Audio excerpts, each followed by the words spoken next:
This is Fam Electric Ghost, and we're live on the air with Damon Lembi. And you're a two-time best-selling author and host of the Learn It All podcast and CEO of Learnit. And we'll welcome you to the Fam Electric Ghost podcast. How you doing tonight? I'm doing great. It's an honor to be here. Thanks for having me. Well, it's always fun to talk to people from around the world. We've been podcasting since 2016. So this will be like our episode. I think we're at 1,180 today. Oh man, that's a lot of episodes.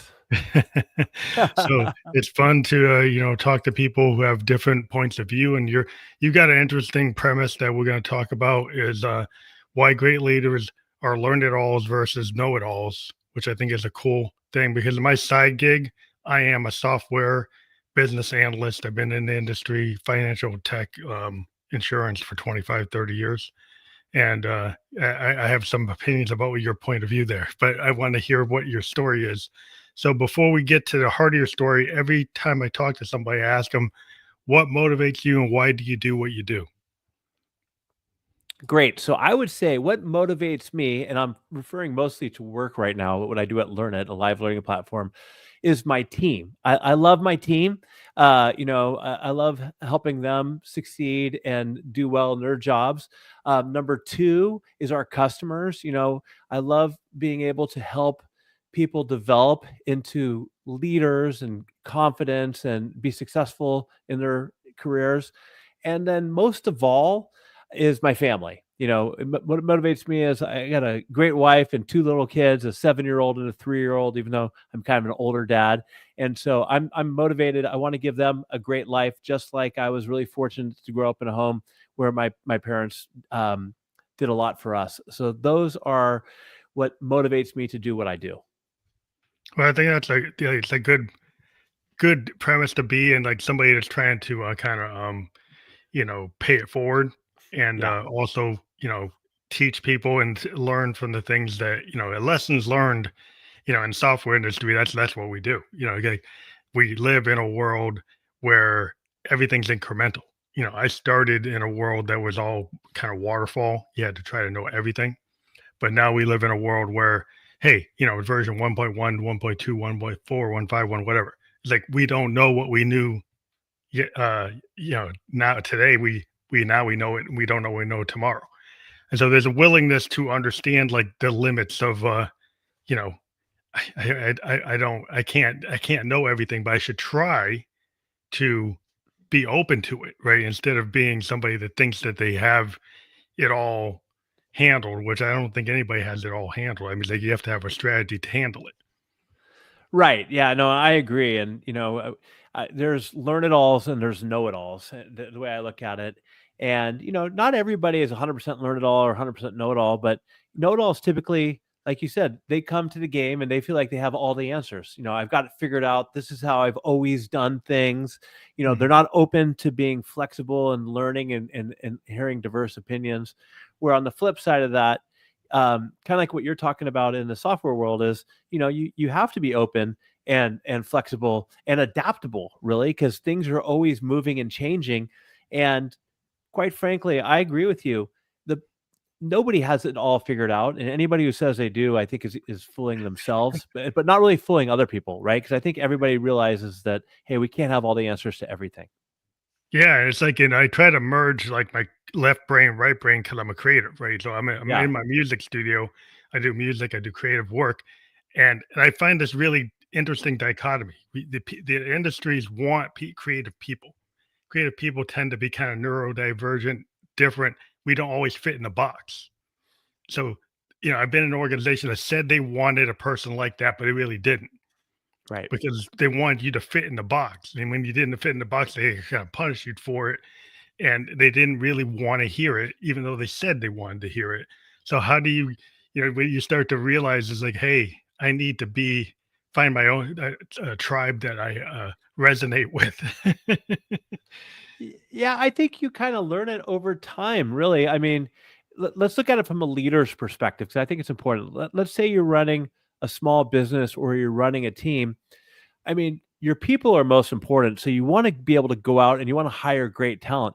Now, the worst thing you could do is just talk about what you're saying, is hire these people and then put them in a box, right? And say, you just have to do this and you have to do it this way.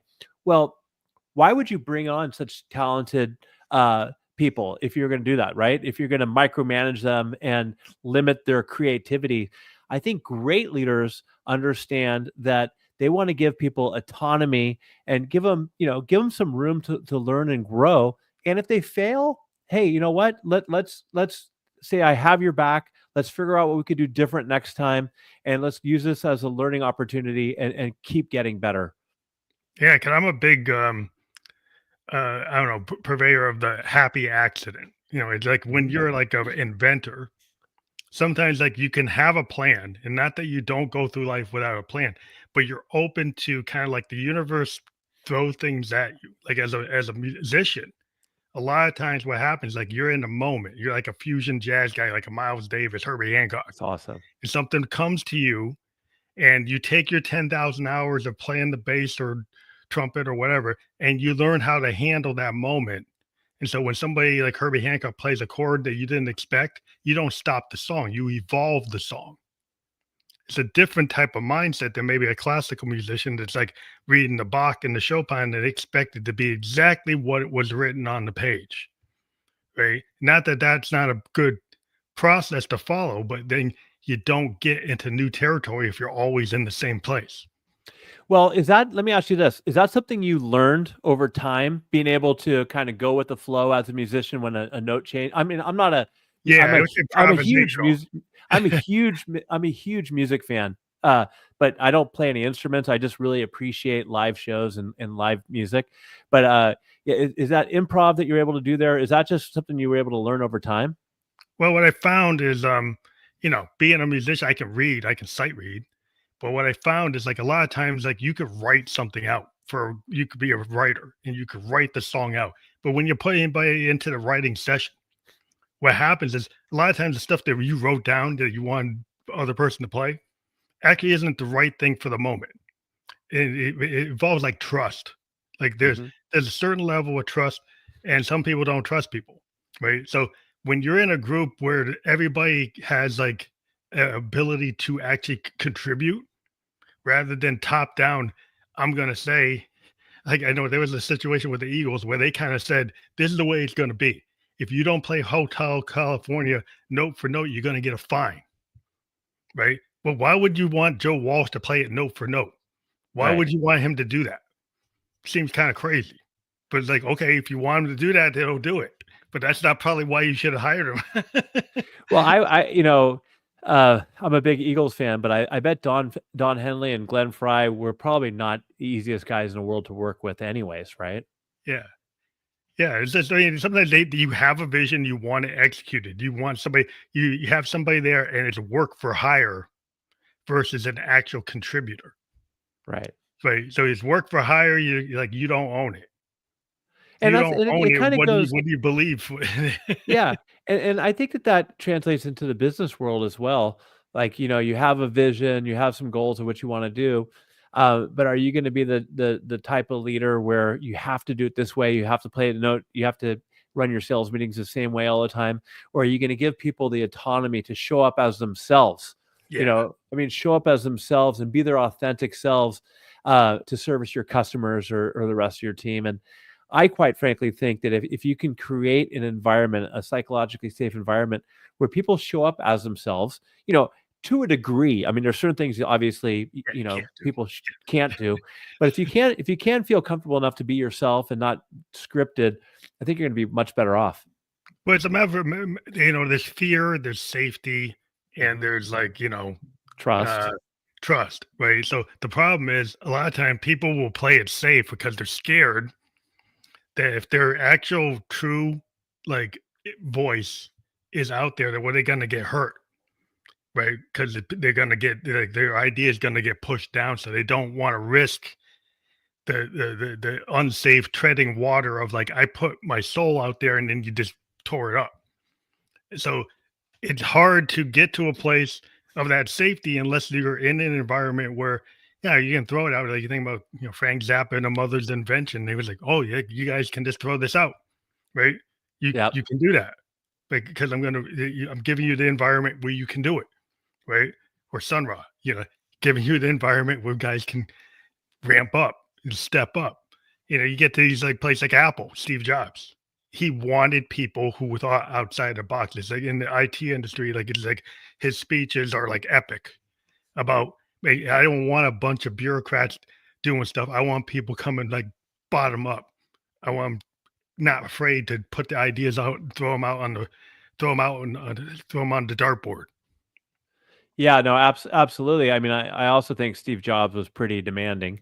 Oh yeah, Um, he's like but what super. Yeah. super demanding. But yes, I think you bring up a really good point, and I talk about this to customers and friends I know who run businesses, is you want to create an environment again where everybody in the organization feels like they have an opportunity to share ideas and innovations and be creative, because a lot of times the best innovations are going to come from your frontline people, the people who are, working with the customers on a day-to-day basis, not the C-level executives who are Yeah. up in their skybox, right?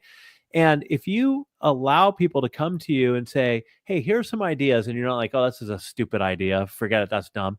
But if you listen to them, and you don't need to implement them all the time, but if you do implement them, and I think even more important, if you give them credit for what Yeah. what, Yeah. what they came up with, you give them the credit, then ideas are going to bubble up from everywhere, and people are going to really buy into your organization. And it's not going to be about being just a paycheck. They're going to feel like they actually belong, and they'll want to help your company evolve. And I assume I used to be a baseball player, right? So the same thing on a team, but just like with you as a musician, if you have that feeling of safety and trust where you can try things out and you can say things and people aren't going to, make you feel like an idiot, then I mean that's just a much better environment. Yeah, it's like the idea, like you're working on the floor. Like I lived in Japan, and I worked, and there's a lot of ideas where the thing came from the floor, came from the guys working on the production floor. Just because somebody has like a master's degree, a PhD in engineering, doesn't mean they weren't going to listen to the guys putting it together. Because the guys putting it together, they might have a better idea, and you get tunnel vision. The engineer might have tunnel vision, and when somebody says, they're like, "Hey, this really isn't working. We're seeing a lot of problems with this." And this, you got to take the ego out of it. Like, and I think some people get their acronym against their name. They get a lot of ego, and they don't want to hear it from somebody who doesn't have the same credential. But that doesn't mean, you know, the credential isn't always the base. It's like somebody's been on that floor doing the job. They have a lot of 10,000 hours of doing the job. And so you should listen to some of that. But like, it's just it's just levels. It's like, well, what are people willing to absorb or not, or not absorb? Well, I think two of the most important traits that great leaders can have. And when I say a leader, I mean, you don't have to necessarily lead a team. I mean, leadership starts with yourself. But two of the best traits I think are humility, just like you said, humility, and also being curious, right? Because maybe some of these engineers you're talking about, they're not curious because they think they got all the answers. But if they listen to the people on the floor, like you're talking about in Japan, and they're just kind of curious, as like, well, maybe there is a better way to do this. Maybe there's a different way we can do it. And hey, I don't have all the answers, so I'm going to be humble enough to ask questions. I think asking questions is so important, and listening. I mean that's a recipe for success. Yeah, because the problem is a lot of times you can get back in high school, junior high, like how many kids really wanted to put their hand up, right? Yeah. To say what they didn't know or take a stab at it when they really don't know the answer, because they just the peer pressure of getting hit, and that peer pressure continues to, like, wherever you go in life. If you don't feel the safety, again, it is like that fear. If you don't feel that it's a safe environment to actually be wrong. And the thing is, like, making mistakes as an artist is how you evolve the piece of art. Right? Making mistakes as a software developer is how you evolve the system. And you have to be own up to those mistakes and actually have the lessons learned and look at what you didn't do as well as you wanted to and what you could do better. And that sometimes is painful. You don't want to look at it because, oh, we spent a lot of money going down this road. It wasn't the right road. you know And that's a sunken cost fallacy. Sometimes you just have to realize that, hey, you know what? It's better than throwing good money after bad. Sometimes you just have to pivot and go in a different direction.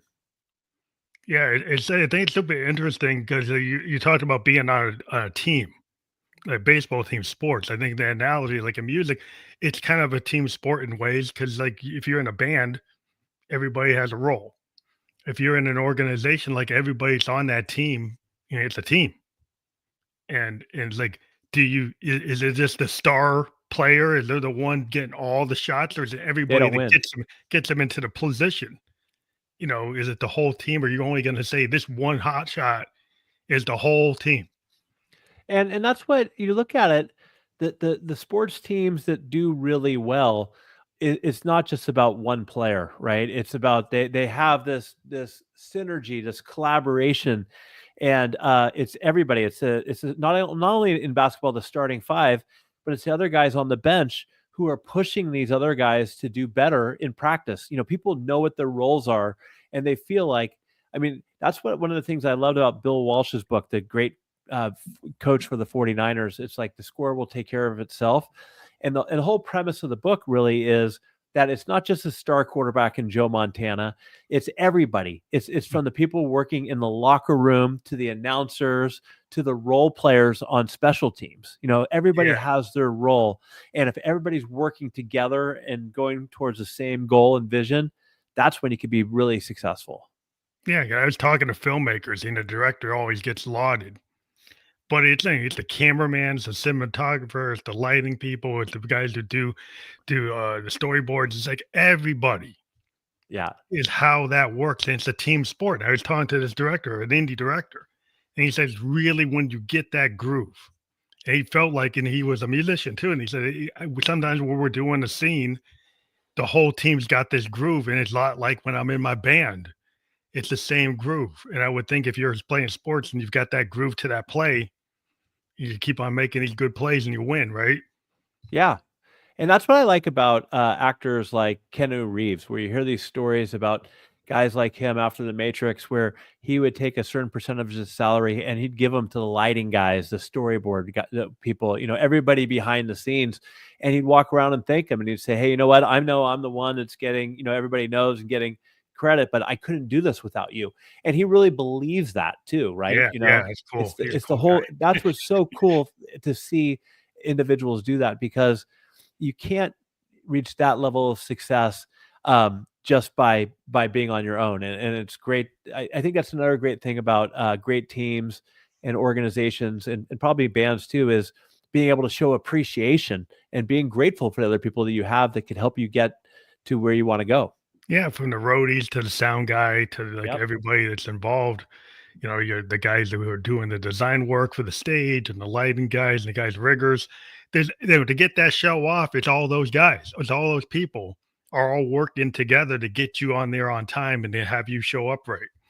Um, and a lot of great stars that actually, they share the spotlight with some of the people with the roadies, Um, and it also, I kind of want to pivot over to this idea of potential over experience, because a lot of times in the world today we see all these tools to get a job, and everybody's always looking for somebody who's got the right acronym, right level of experience. Are they, and I remember when I got into IT, it's like I got into a software company and I didn't have a degree in comp sci. I was a liberal arts major with a degree in sociology and political science, and I kind of did hacking stuff on the side. And in my interviews, I was able to kind of talk about my passion for kind of hacking, right, type of stuff, right? That got their interest, and then my ability to be a researcher or develop like thesis level papers, and they were looking for this intermediary role called a business analyst. And I would have never knew that the entire opportunity was even there. I just threw it as, I don't know if I can get in here, but I'm going to try. But now people want things to be so tight fits. Are they willing to allow potential over experience? Well, what I liked what you said right there was, I don't know if I can, but I'm going to try. And for somebody who's probably interviewed 1,000 people over the years, and I talk a lot about overcoming imposter syndrome, and you know what I'd say is, like, if you look at a job posting, whether it's internally, like you're working in an organization and you want to apply for a job internally, or you look at, externally, you see this job and it's like, here's the 5 job requirements. But let's say, like you said, you don't have 2 of them. My recommendation is apply anyways, please, because I can't tell you how many times I've been on an interviewing with somebody, and yeah, they don't have the degrees or the 10 years of experience in sales or product management or whatever it is, but I connected with them, right? And I could see that they would be a great fit for the values and the culture of our organization. And I like to hire people. Now, look, this isn't going to work all the time, right? So if you're Mhm. running a $100 million business, you can't hire a COO who has no experience, right? Okay, but in a lot of cases, you can hire somebody who's got the right aptitude and attitude. I mean, you could you could teach people skills, right? Yeah. What you can't teach people is grit, perseverance, and just having integrity, I think, I mean, Mhm. so for all your listeners out there, if just like you did with your business analyst job, even if you're not sure if you qualify or not, if it's something you really want to do, what's the worst case scenario? You apply and you don't get it. Yeah. So what? Go out there and give it a shot, because you're doing not only yourself a disservice, but maybe this organization who could hire a great person. Um it, don't just not do it because you don't meet whatever requirements they have on some stupid job posting. Well, the thing is, a lot of it is the ability to learn, right?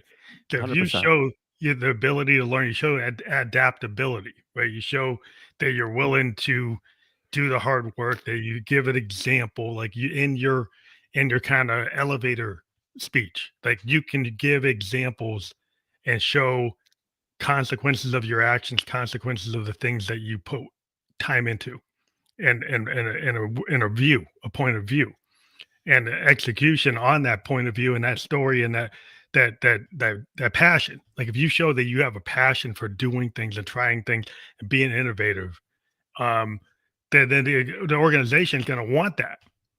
Like, and even 100%. though it's in a different area, and how many times you see these executives from like a company that's like a Unilever that sells like detergent, and then an automobile company brings that COO into the automobile company. Like, well, that's not the same thing as a car. They don't have a mechanical engineer degree, but you brought them in because you saw some alignment, right? And so that if they can happen at that level, it can happen at other levels. That's what I'm saying. A 100%.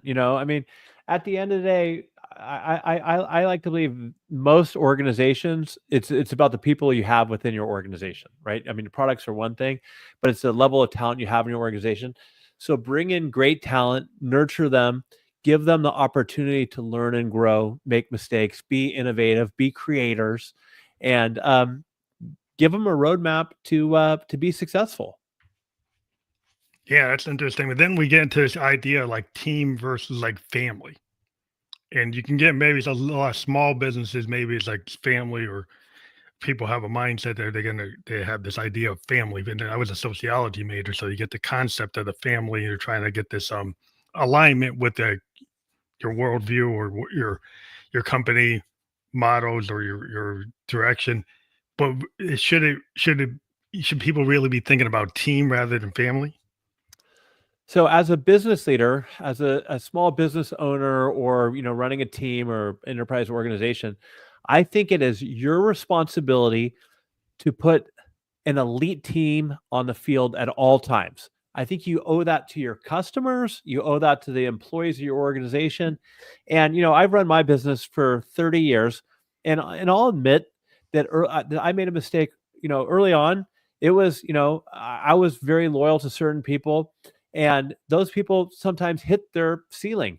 And I was treating them more as a family than as a team. But we all know it's like we can't fire Uncle Bob from our Thanksgiving dinner, right? Uncle Bob is always going to be your Uncle Bob. But I think great leaders and great CEOs realize that you owe it to your organization to put the best people on the field at all time. You should look at it as a team. I mean, I've got stories of individuals who left Learnit. I mean, they hit their capacity at Learnit, and they said, "Hey, you know what, Damon? Thanks for everything that you did for me here, but I'm out." Right. So, I Mhm. mean, I didn't hold it against them. I'm happy for them. I've also had individuals who I got this one guy, Jim Millay, I'm godfather for two of his kids. I talk about this in my book. He worked with me for 16, 17 years. He's one of the best instructors we ever had, Microsoft Office instructor, Python, all that kind of stuff. And I said, Jim, you're just kind of dialing it in these days. I mean, it's like I can see you just don't have the same passion anymore. And he's like, yeah, you're right, D, but I also, it's hard to go out there and find a new job. And I said, well, we need to find a way for you to transition out in the next 3 to 6 months. And he's like, yeah, it's gonna be very uncomfortable. But he did, and now he's working somewhere else and he's super successful. And it's just one of those situations where, I want to be loyal to him, but I know what's best for him and what's best for my organization, and I need to keep my organization in mind. And so in that case, it worked out best for both of us. He moved on, he got out of his comfort zone, found something else, and we brought in somebody else who's fresh and excited about the role that they're doing. So yeah, I don't think that you should look at it as a family. I think you should look at it as your responsibility to put the elite team on the field at all times.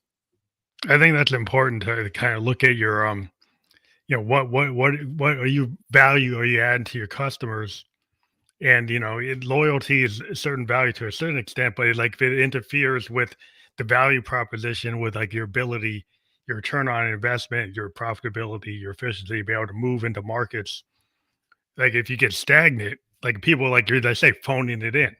Yeah, When you feel like you like, I always refer to this idea from like David Bowie. He pointed out that he did, as an artist, he felt like he had to tread water artistically or he wasn't happy. They needed to push himself into different genres, different things, that so he wasn't phoning it in, yeah. because he didn't feel that, yeah, and a lot of people, you get to stick to the same basically formula. And a lot of times in the arts, we will do it. We like, if you get a formula that works, just stick with it. It's like an algorithm that works, stick with it. Don't push it because you want to stay in that sweet spot. But innovators will go to the outer edges of that. And Miles sometimes, Davis did, right? Didn't yeah, Miles Davis? he He came I came out, read, yeah, yeah, totally. I mean, I read he's his biography. Yeah, the king of bebop, king of yeah, a form that people think is jazz. Goes into fusion, and people were yelling at him like Bob Dylan, saying he's Judas. They were yeah, like, when Dylan went electric, the folkies went crazy because here's this guy, and he's like, well, he's echoing Arlo Guthrie, Pete Seeger, and all this, and suddenly he shifts. And when people who are in the canon shift, there is amazing feedback loops. People are just like, oh, it's terrible. They hate it. They yeah, hate it. But a lot totally. of times you have the artists like Lou Reed to say, if they hate it, then I'm doing a good job. Yeah, I mean, all those artists you mentioned. I mean, Bowie. I never got to see him live. I wish I would have. I've seen Bob Dylan, but they're innovators, and because you see these other bands out there, who just dial it in, who phone it in. They make the same album time after time again, and you got to give these guys credit. The Bowies and Miles Davises of the world, who don't care what other people think about them. They're going to do what interests them, and like you said, it keeps them passionate about their art. Yeah, because it's not always like, the thing is people think things are sequential. Like, so just because like you could, if you repeat the hit, right, you get the guaranteed fame, money, whatever. If the next thing comes in and it doesn't hit the mark, doesn't mean that it's not a success. It's preparing you for the next stage. It's like the Prince was like this. I was Prince, just going to say Prince was the best. he's at that. Purple Rain hit like 8 million. Yeah, Round the World in a Day is like 2 million. Warner's always a failure. It's a failure. It's like, no, I can't Sign of the go and Times. do Purple Rain 2, 3, 4, 5. Not doing Yeah, that. He's not doing that. He wouldn't do it. He changed, like the Beatles. He was going with this idea, I'm going to evolve.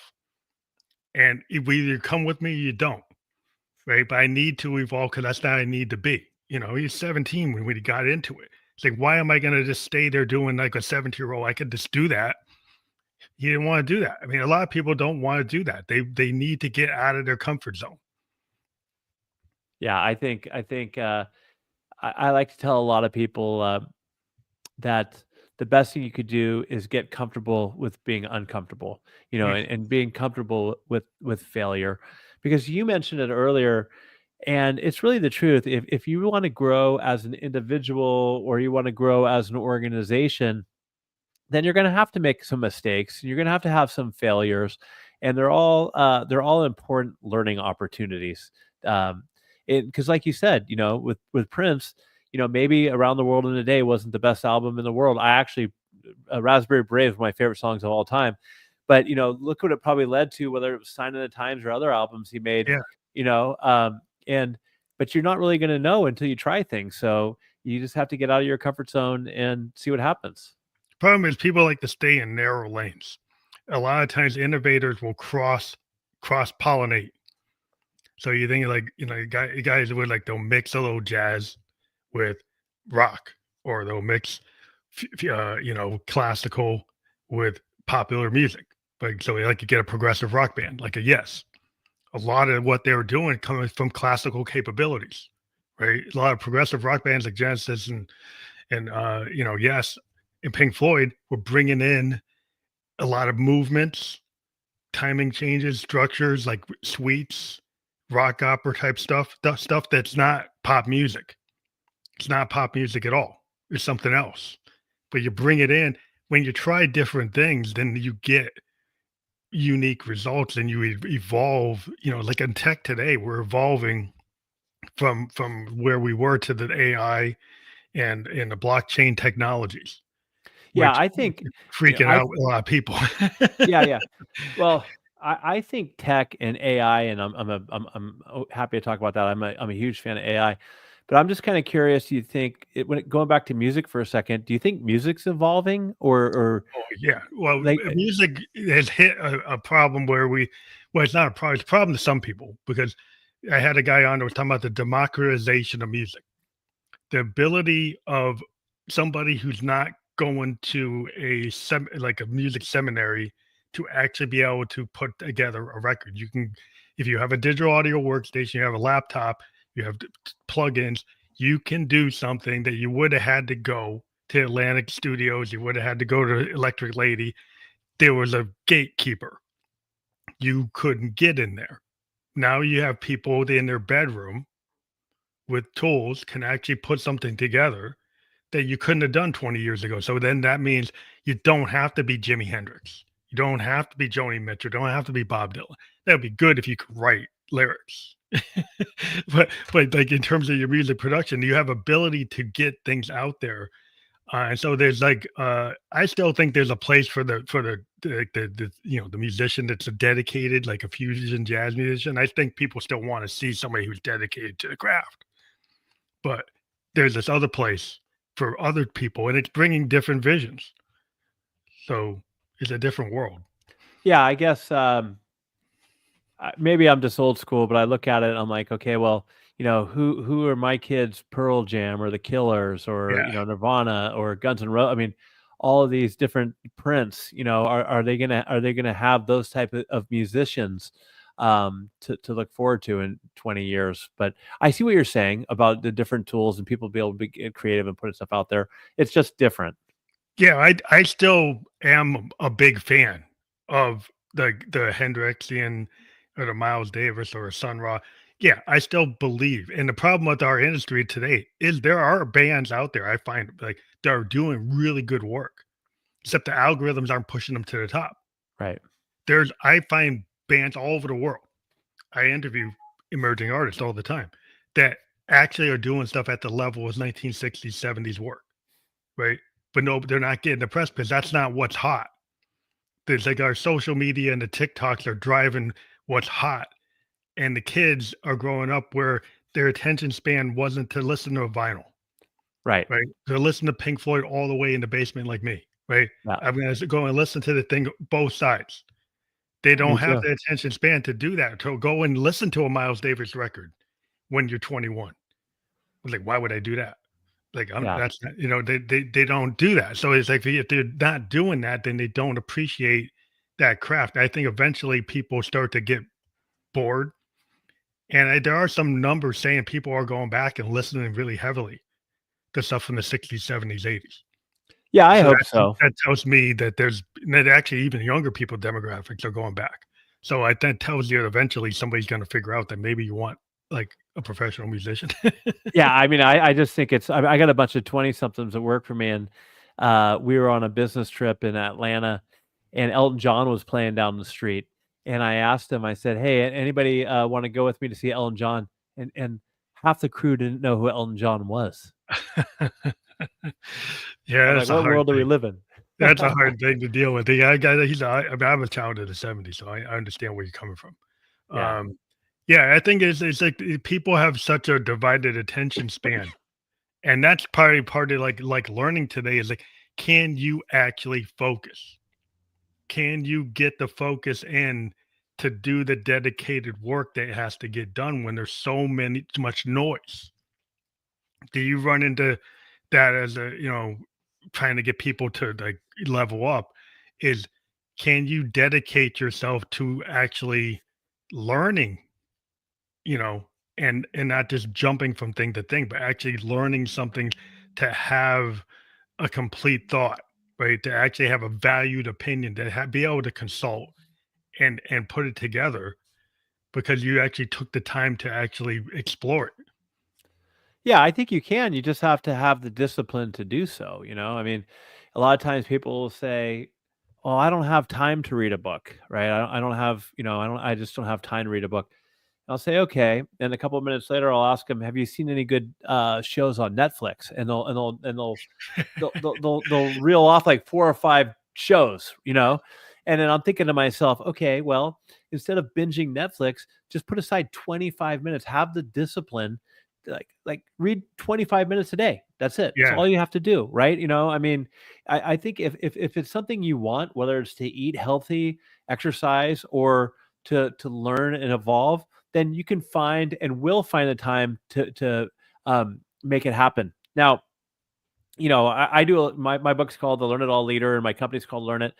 I don't want you to think that I'm all about like all you do is learning because mhm, there's a great saying, learning without doing is treason. I love that. you have to So do it. it's you have to execute. You have to get results, So whether you're taking a class or let's say you're reading a business book, you should be thinking to yourself, okay, well, how does this apply to my life? Actionable, What can I actionable. do? What's actionable? Like when I listen to this podcast, what can I take from this podcast that I can apply into my real world experience? So I think learning is beautiful and it's great, but at the end of the day, too, you can't just go from course to course to book. You need to get out there and roll up your sleeves and actually get some of the work done. Yeah, execute. I run into a Execute. lot of artists okay, you're taking all this ability, you're doing all this practice, Yeah. but did you actually put anything down? I've Right. run into guys like doing nothing but runs, practicing all day, and it's okay, like that's great. You're keeping up your chops, but have you actually put down any tunes? Yeah. So what's the point in just keeping your child? Like, okay, if you're playing live, that's fine. Yeah. But to me, it's like as a musician, to me, it's like I'm a writing musician. So I'm part of my practice. I'm actually putting something down. Yeah. And And you have stuff out there on Spotify, I saw, right? yeah, yeah, I Where you put a put lot it down. you put it out to the world. I have a buddy who he loves playing guitar and he's in the band, but all they do is practice, practice, practice. I'm like, when are you guys going to do a gig? Yeah, I mean, oh, we're still working on it. I said, look, we're not going to know the difference between you being perfect and not being perfect. Better done than perfect. Get out there and just play at the local freaking, yeah. I don't Like know, Joey local Ramone and bar. the Ramones. Well, my whole thing was Yeah. the punk aesthetic was very appealing to me as a '70s kid because I grew up with the perfect pitch, right? With the Motown guys, Yeah. with Robert Plant, with Roger Daltrey. You get the Queen, Freddie Mercury. Yeah, there's a certain level of expertise to the lead singer. But I loved when Joe Strummer and Joey Ramone, Awesome. Joe those guys Strummer. showed up because I'm like, you know what? There's something about that punk aesthetic that I really appreciated. And I dove into a lot of indie bands like the REMs, the Husker Doos, like a lot of I mean, like Black Flag. I got into it, Henry Rollins, all this stuff. It's like why? Because there was an attitude with the punk aesthetic. Yeah. Eventually, you get like a Talking Heads came out of that kind of punk aesthetic. You get like a David Byrne, and you say, "What the heck is that?" Because you're willing to push it. right? Yeah. If you're willing to push it, then you get like a stop making sense. You get that thing. It's like, where'd that come from? Because you gave it a chance. That you Yeah. allowed it to happen at CBGBs. You had Blondie, you had, you know, all these bands together, television, the Ramones. Like they're all different. They're not the same. They're not clones of each other. They're all willing to have their own point of view, their own style in the same room. And that's what I think is so great. And a couple of the bands that you mentioned too, that you didn't mention them, but I really love too, are like the Chili Peppers and Social Distortion, and they just kind of get out there and hit you in the face with it. And like you said, they just try, and they just out there trying things, getting out of their comfort zone and trying things. Yeah, just put it thrown it at the wall. It's like I loved about the Velvet Underground Lou Reed thing. He just I'm a poet, and he put it to words, and then that created like a whole alternative radio of bands that were inspired by the Velvets because he was willing to say, "Hey, no, I'm a poet," like a Dylan. He came out there with as like why would that work? Because it worked, right? Like you can actually come out there and it's like it's the words, it's the story, right? It's the words of the story. Yeah, That actually has something to do with it. It's not just the hook. It's yeah. actually the meat of the story that means something. And that's what I love. That's what I love so much about music and musicians, and it's just kind of getting yourself even wrapped up in the story of what they're talking about or what they're doing, and how they put it out there. I think people have to learn, in order for you to progress as a human being, you have to learn how to be an advocate for your own story, right? 100%. And once you realize what story you want to be in, then you start to align like through a law of attraction kind of idea. 'Cause I'm a Buddhist, but the idea is like if I gravitate toward the things that resonate, then I'm gonna probably have more success than if I think I just going to be out there just fighting everything. Like if I try to align with things that are in my wheelhouse or where I think I should be, and even if I fail trying to get to it, I can step through the rungs of the ladder and get there. Yeah, and you could always just grow and evolve. But I also think that you don't want to tie your identity up into one thing all the time. And I talk about that a lot. Like my whole life, I wanted to be a baseball player, right? I wanted to be that's all I wanted to do. I was a baseball player, and I got pretty far. Got drafted a couple times and everything. But at 22, when my baseball career ended, I kind of lost my identity. Like, well, who am I? I mean, because I only thought I was a baseball player. But what I learned, and I think this is important for your listeners, if you lose a job or your sports career ends, everything I learned playing baseball You can has been transferable into my next phase of my life, right? So I didn't realize that at the time, but learning about discipline and learning agility that you learn so much for in sports and problem solving and collaboration, those are those are all skills. And so don't get yourself wrapped up in like this is just your identity and then what am I going to do now? It's like, okay, my identity is somebody who is a good person, who has integrity, who can grow and evolve in different ways, right? So you get off one train track, you get on the next, and keep moving forward. I think a lot of people also they're people are not real one dimensional. Even if they focus, they say I am this. A lot of times you are many things, and you want to wear that hat because that's what people understand. If you're in the elevator pitch, what do you do? If you tell them you do 10 things, well, they get bored. They want to know who you are, right? But the idea is like a lot of people are very multifaceted. And it's just whether or not you start to dig into those facets or you'll have that looking glass self-review. It's like, hey, yeah, I do like all these aspects. And then how can you thread the needle with all these things? Like I started to see like art and science and music and software design and then communication. Can you thread the needle with all that? Well, you can't. But like if you want to just say you're one thing, that's what you want to say. But you a lot of times like, you're a father, you're a brother, you're somebody's uncle, you're a lot of things. Yeah, you no, know, I agree, and I think that being a little bit more well-rounded, if that's what you want to call it. I mean, I just think it makes life a little bit more exciting as well, too, right? So don't pigeonhole yourself into one thing. Again, like we talked about, be curious, explore. You know, try things. I think you sometimes you try things that you have no idea that you end up enjoying, or I'm a big believer you could learn something from everybody. Like, Mhm, I used to, my wife likes to go to parties and meet different people, and like, I don't necessarily love it, but I have my buddies, I like my friends. But I think one thing anybody would say about me is you could drop Damon in any room and I can get along with people just because I'll just ask questions. I'll be talking because I can learn something from anybody, and I'm not afraid. Like, I don't know much about, let's say, crypto. If I'm talking to somebody who's big into crypto, I might just say, "Hey, I don't know that much about crypto. Can you talk to me a little bit about it?" mhm. And if you just actively listen, you could learn. And I just think it makes you evolve as a person. By going out and exploring and being open to understanding different things. I think like the oral history, is a big method of how humans have always learned. And I would love the podcast form because, I feel like the 1,000 episodes I've done is like a master class in humanity, right? Oh, Because I every mean, time I talk to somebody, I get a different point of view, and it builds up like you're going to college. Like those, like when you're in a lecture hall and the professor's talking to you, right? That there's a kind of that communication, that is something that's always been done. Like whether you're in that college setting or not, you got like Native Americans, like given their oral histories, indigenous people, like Africans. Like there's a tradition like indigenous people that's what is done. So learning through speaking and listening, right, to the words beyond what the words, the deeper meaning of the words, the context of the words. you've done a thousand podcasts. I've done like 150. But one thing I'm curious to see what you think.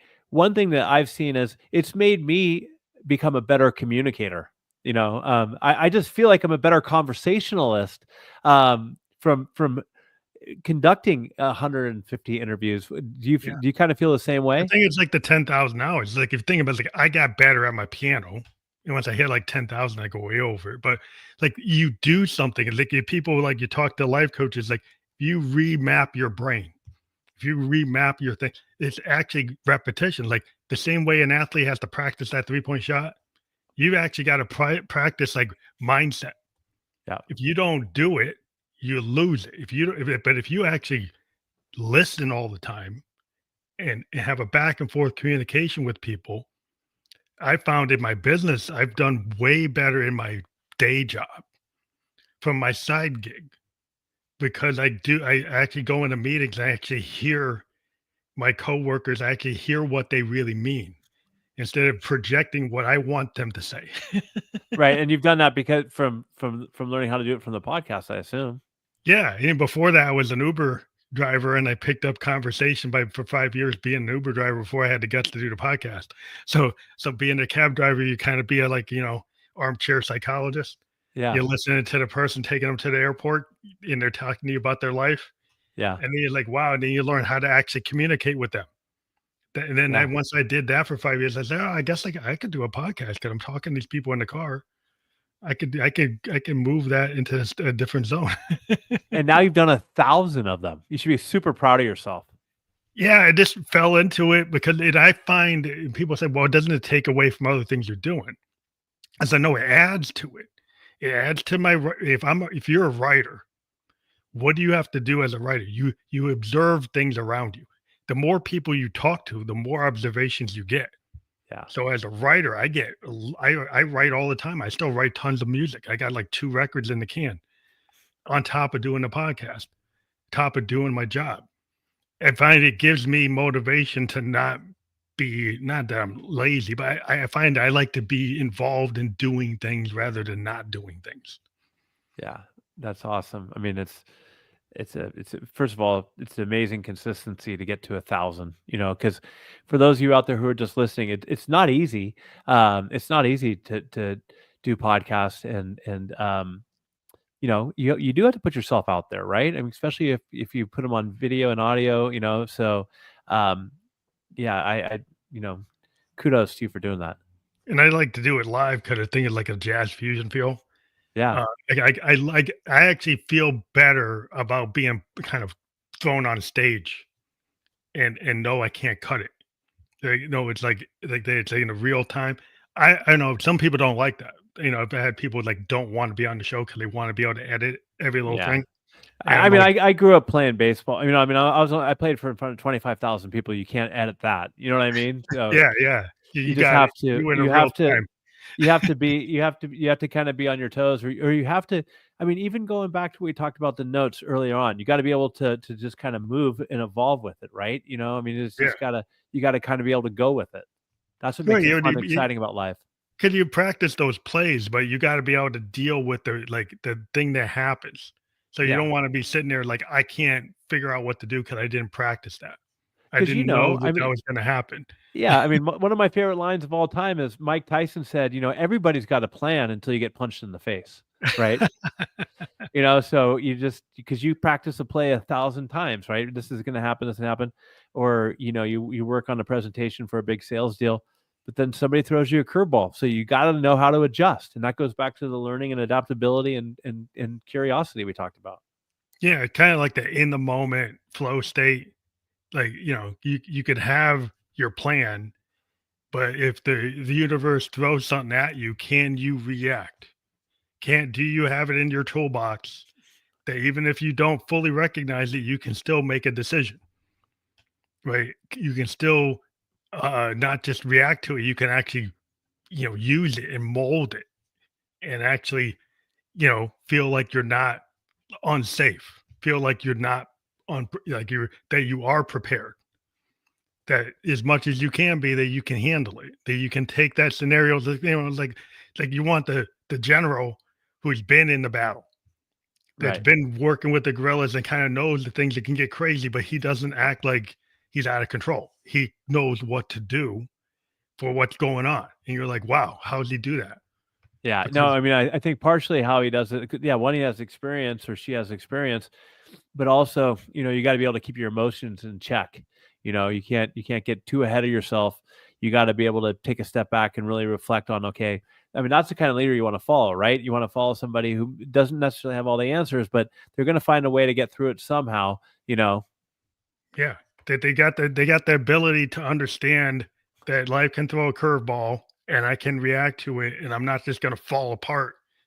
Yeah. Yeah, when something comes that's just unexpected, that's where and you still could have, you might not fully, do what the perfect game, right? But you were able to manage it. You maybe you could save it. You were starting to slip and then you saved it, and people saw you slip, and then you still came out of it. Then you're like, wow. But you could slip and then maybe not make out. But the next day, you look at the tapes, you review it, you're honest, and you say, well, hey, now I put this in my playbook. Now I got that.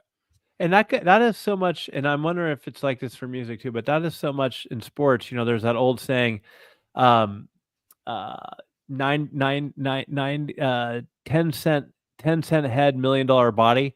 In sports where it's like some of the best baseball players I ever played with, um, talent wise, in batting practice, they'd hit balls 400, 500 feet.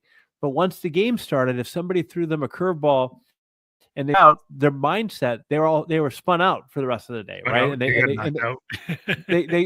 they couldn't recover, Yeah, so recovery's low. it, and that's why, whether it's work or even in sports, it's like a lot of it is the mindset you have that goes along with it. Like you said, hey, things may not be going perfect, but I'm going to have the grit or perseverance to reverse this course and turn it around. I'm not just going to throw in the towel and give up. Yeah, and that reminds me of, like, Bob Dylan when he went electric, and, they told him, like, "Hey, you're Judas," they hated it, booing, throwing stuff, and he said, "I don't believe you," and kept on playing. Yeah. It's actually on the tape, it's like, "I don't believe you," and he kept on going. Now that's hard. There's a lot of people, they get booed, people throwing tomatoes, like, they're done, they walk off, they slump off. It's like, "No, I'm going full bore into what I believe in," and, in '66, people didn't get it. By '74, he was filling stadiums with it. The Oh same yeah. song, I mean, the same style. It's like sometimes you're a little ahead of the curve yeah. I mean, that happened to Prince, right? Prince got with booed off the stage when he with the opened up for the Stones. Rolling Stones. Yeah. Yeah, they hated him. They were They throwing stuff. They hated him. Yeah. hated it. And then Purple Rain comes along.